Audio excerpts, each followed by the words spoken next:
अभी हमारे सामने युवा के प्रदेश सचिव मोहम्मद नसीम जी हैं और जमुई के संगठन प्रभारी भी हैं राजद के। लगातार नीतीश कुमार जो है जी आगे क्या कहिएगा सर, 2025 का विधानसभा चुनाव नज़दीक है, लगातार नीतीश कुमार जो यह सुविधा मुहैया करा रहे हैं उसको लेके क्या कहिएगा?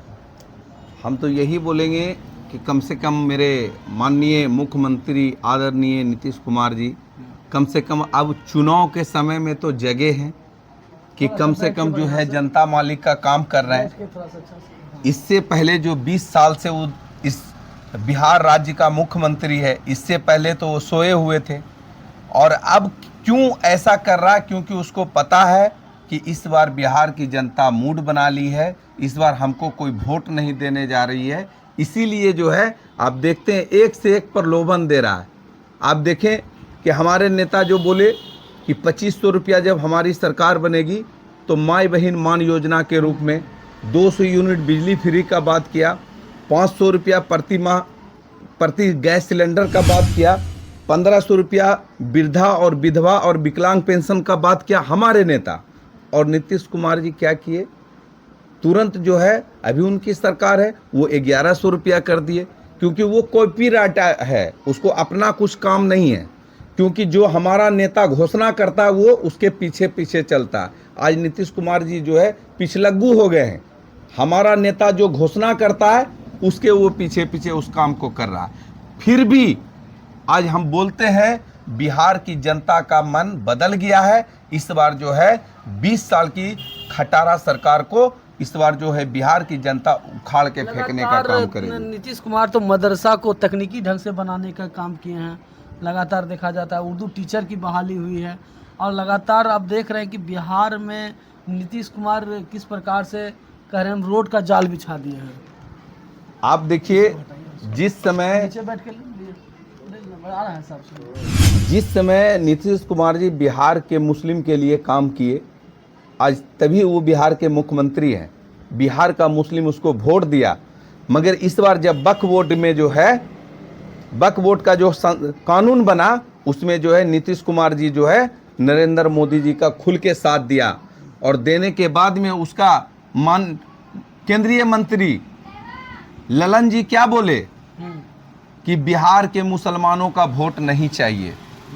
आप सुने होंगे वीडियो उसका वायरल हुआ, जब उसको मुसलमान का वोट नहीं चाहिए तो खुलेआम है कि उसको मुसलमान का वोट नहीं चाहिए।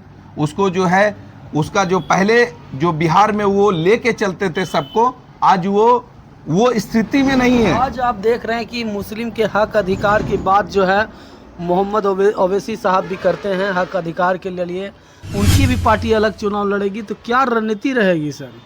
देखिए हमारा नेता उनको बोल दिया कि अगर आप चाहते हैं कि देश में जो है भाजपा की सरकार नहीं बने और बिहार में खास करके सरकार नहीं बने, तो आप जो है बी टीम बन के बिहार के मुसलमान को मत बरगलाइए। और हम अपने बिहार के सभी भाई को बोलते हैं कि आपके बीच में मुस्लिम को बरगलाने के लिए ओवैसी जी भी आएंगे, प्रशांत किशोर जी भी आएंगे। उनका भी टारगेट क्या है कि मुसलमान को टिकट दें। ओवैसी जी का भी क्या है कि मुस्लिम को टिकट दें, क्योंकि ये लोग मोदी जी के सिस्टम से जुड़े हैं, उसी के माध्यम से चलेंगे। आप आरजेडी में हैं, आज 17% जो है वोट है मुस्लिम का, लेकिन उस तरह से हिस्सेदारी टिकट में आरजेडी की तरफ से नहीं दिया जाता। आप देख लीजिएगा 2025 में हमारा नेता आदरणीय तेजस्वी जी बोले हैं कि जिसकी जितने हिस्सेदारी भागीदारी उसको उतना हिस्सेदारी मिलेगी। और हम चैलेंज के साथ बोलते हैं कि इस बार जो है आप देखिएगा जिसकी जितने भागीदारी है उसको उतना हिस्सेदारी हमारा नेता देगा। यादव कहाँ घोषणा करने की अगर हमारी सरकार आएगी तो हम डिप्टी सीएम मुस्लिम को बनाएंगे। मुसलमान को डिप्टी सीएम का लोभ नहीं है, बिहार के मुसलमान पे लालू यादव तेजस्वी यादव के नेतृत्व को पसंद है कि यही एक ऐसा नेता है कि गांधी मैदान में जब वक्फ बोर्ड का विरोध हो रहा था तो हमारे नेता आदरणीय तेजस्वी यादव जी जो है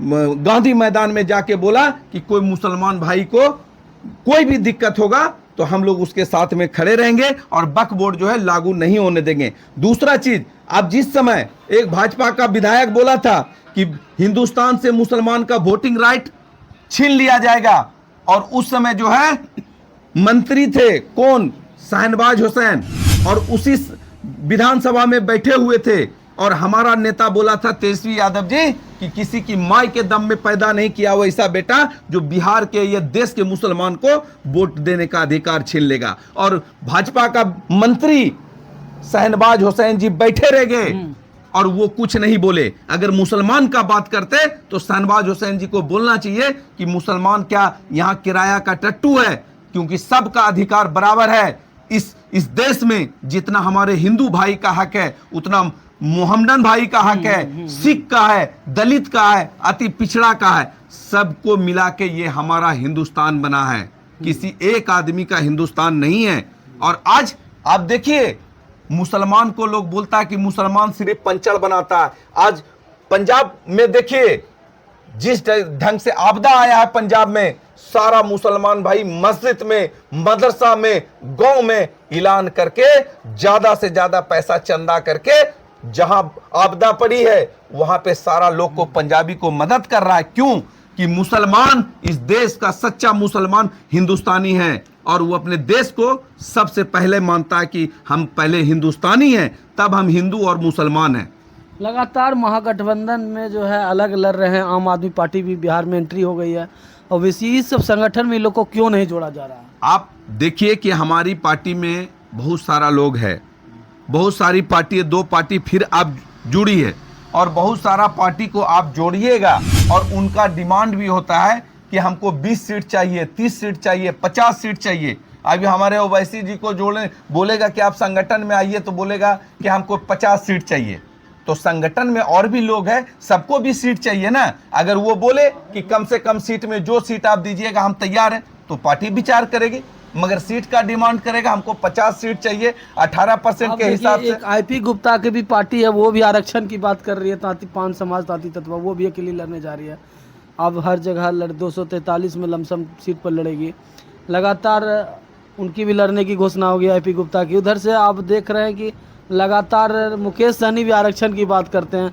लगातार चुनाव आता है तो ही आरक्षण क्यों बात करते हैं? आज हम बोलते हैं कि देश में जितना सेकुलर नेता है, चाहे वो आईटी गुप्ता हो, मुकेश जी हैं, और या हमारी पार्टी राष्ट्रीय जनता दल हो, कांग्रेस हो, वामपंथी दल हो, सब एकजुट हो के लड़िए, क्योंकि बिहार से ये भाजपा आरएसएस की सरकार को भगाइए, नहीं तो बिहार में आने वाले समय में जो आज भाईचारा है ये सारा खत्म हो जाएगा। क्योंकि जहां जहां इनकी सरकार बनी है सिर्फ वो हिंदू मुस्लिम करती है। आईपी गुप्ता का जो रैली चल रहा है लगातार, कुछ असर पड़ेगा उनका विधानसभा में 2025 का बिहार विधानसभा चुनाव? देखिए आईटी गुप्ता का तो हम विशेष रूप से नाम भी नहीं जानते हैं, और वो उनकी क्या पार्टी है हम तो बोलेंगे। जितना सेकुलर लोग हैं, जितना आप चाहते हैं कि देश में जो संविधान बचा रहे, वैसा सब पार्टी अगर जो भी है, चाहे आईटी गुप्ता की हो, ये चाहे जो भी संगठन की पार्टी हो,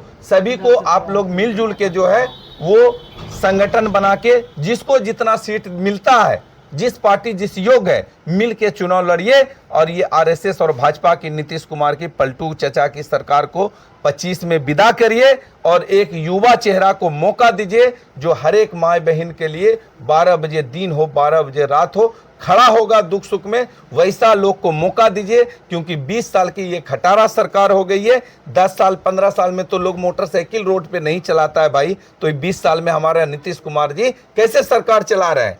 ये तो बुजुर्ग हो गए। आप तारापुर विधानसभा में लगातार गौतम बिंद भी रेस प्रत्याशी के रेस में चल रहे हैं, जितेंद्र कुशवाहा, अरुण साव, क्या आप किसको विधायक शकलदेव बिंद, किसको आप देखना चाहते हैं कि विधायक का टिकट? देखिए, हम राष्ट्रीय जनता दल के प्रदेश के नेता हैं।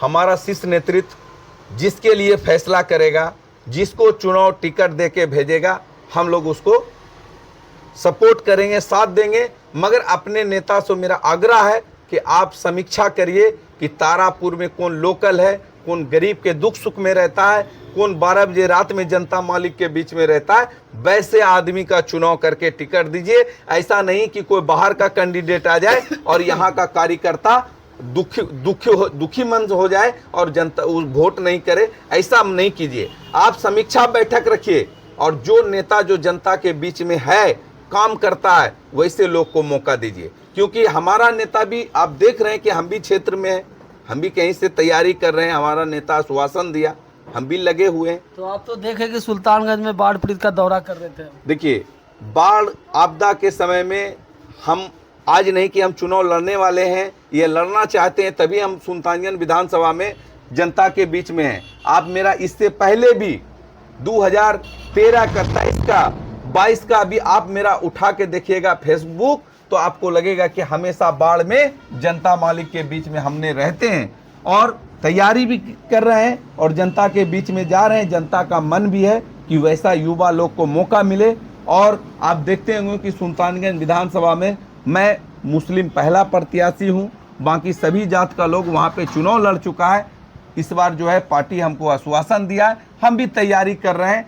शीर्ष नेतृत्व का जो भी आदेश होगा हम उनके साथ हैं। तो क्या होगा, महिलाओं को आरक्षण नीतीश कुमार ने दिया है 35%। आप महिला को ये जो 35% आरक्षण दिए हैं, वो हमारे तेजस्वी जी के दबाव में, अभी 10,000 रुपया का भी घोषणा हो गया। ये जो 10,000 रुपया दे रहे हैं, ये सिर्फ चुनाव के वजह से। इससे पहले क्या जीविका दीदी हमारे बिहार में नहीं थी? हमारी जीविका दीदी का सैलरी देती है 2,000 3,000 और उससे काम करवाती है 10,000 का। हमारी जीविका दीदी तो खुद परेशान है इससे, और ये चुनाव के समय में ये 10,000 रुपया का प्रलोभन देके ये चाहता है कि लोग जनता वोट हमको देगी, मगर ये 10,000 क्या 10 लाख रुपया भी देगा तो भी इस बार जनता इसको वोट नहीं देने जा रही है। क्योंकि सारा माता एवं बहनों का मूड है, युवा का मूड है, इस बार सरकार को बदलेगी। नीतीश कुमार जी कुछ भी करे, 2025 के बाद ये कुर्सी पे नहीं रहेंगे, ये बात तो तय है। 2000 ईस्वी के पहले जो है लगातार टीचर की बहाली कंपटीशंस होती थी, अब लगातार जो है बहाली जो होती है डीएलएड बीएड के द्वारा होती है। लोग कितने गरीब बच्चा के पास उतना सामर्थ्य नहीं होता बीएड डीएलएड, इस पर क्या कहिएगा? आज ये जो बीएड और डीएलएड का जो सिस्टम निकाला है, आरक्षण भी है, मगर आज स्कूल में देखिएगा ना, सरकारी स्कूल का बद से बेहतर स्थिति है। खिचड़ी खाने के लिए बच्चा जाता है और आता है, सरकारी स्कूल में कोई सुविधा नहीं है, कोई एजुकेशन नहीं है, पूरा चौपट का चौपट है। और आने वाले समय में जब 25 में सरकार बदलेगा, आप देखिएगा ब्लॉक भी सुधरेगा, थाना भी सुधरेगा, हॉस्पिटल भी सुधरेगा और स्कूल भी सुधरेगा। क्योंकि मेरे नेता का विजन जो है, कमाई, दवाई, सुनवाई, कार्रवाई, ये ऐसी सरकार बनेगी 2025 में जो जनता मालिक होगा। और जनता मालिक होके वो जनता के बीच में जाए, जो जनता मालिक का काम होगा डायरेक्ट, चाहे वो थाना जाए, ब्लॉक जाए, कचहरी जाए, जहां भी जाए। और ये जो भ्रष्टाचार है ये सब खत्म करेगा मेरा नेता। मतलब अभी जो पैसा देता है उसी का काम होता है, उसी का काम होता है। आप देख लीजिए ना, बगैर पैसा का आप एगो आवासीय बनवा लीजिए, बिना पैसा का एगो जमीन का मोटिशन करवा लीजिए, बिना पैसा का एगो कुछ मृत्यु प्रमाण पत्र बना लीजिए, 200 रुपया आपको सलामी देने पड़ेगा।